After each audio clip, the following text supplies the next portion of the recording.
It is that season where you have to save your tomato paste for future use. So my people, are you seeing tomato in the shop, and how much is it in your area? As it that time tomato is just so cheap in the market, so what are you waiting for? This is the time you have to grab your tomato seed, then use it to make your tomato paste. So my people, in my area tomato is so fucking cheap. Yeah, my people, this is the time you have to make your tomato paste. This time is the time you have to get your tomato paste ready for future use. In my area, guys, we are selling tomato seed 1 kg 10 rupee. Trust me, I'm going to buy it a lot. So I just rushed to the market, then get this. And what am I doing today? I'm making tomato paste for future use. It's not all about for you to just buy tomato seed.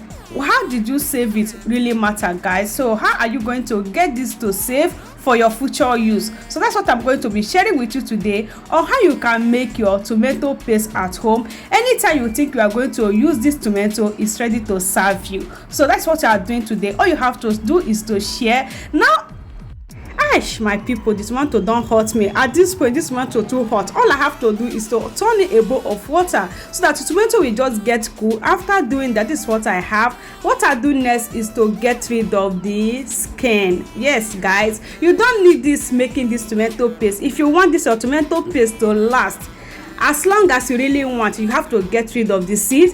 You have to get rid of the skin, just as I'm doing. The only way you can get rid of this skin is for you to first of all get it boiled the same way I get my boil. I boil that for 6 minutes before it can able me to get rid of the skin. So now I will just take out the seed and just sit just like this, guys. And this is how I do the rest of the tomato.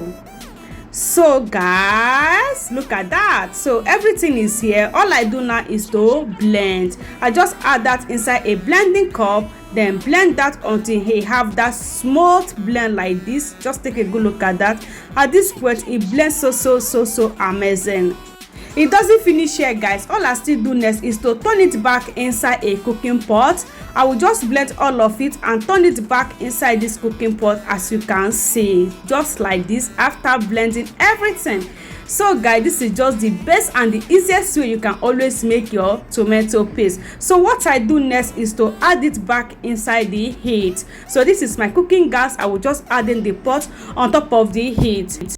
What I do next is to add in some paprika powder, guys. So this is just so important to add in your paprika powder, because I'm not making use of any red bell pepper, so that's why I'm making use of paprika powder. So all I do now is to get that stir together. As you can see, this will make your tomato to add more colorful. So after doing that, I'm going to let this to get cooked for another 30 minutes. So after 30 minutes, guys, this tomato is going to ready and it's going to serve you. So it's just for you to dry any excess water inside the tomato. Just get that cooked. After cooking, guys, look at that.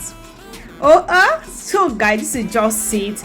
Now the tomato is cooked. At this point, your tomato paste is ready. Trust me, guys, this is going to last as long as you want this tomato paste to last. Even if you don't want to use it this moment, you can also save it like this for future use. All you have to do is to cover this and add it inside your fridge, not a freezer. If your fridge is on every day, just add it down of the fridge and it's ready to go. Anytime you are ready to eat your stew, just come and take this, enjoy your stew and get that done for your family. Thank you for watching. All you have to do is to share. See you in my next one. Please share, please share, please share. You can see the time this video is coming out. It really take me time to do, because I have to get this for you guys. See you in my next one. Bye bye.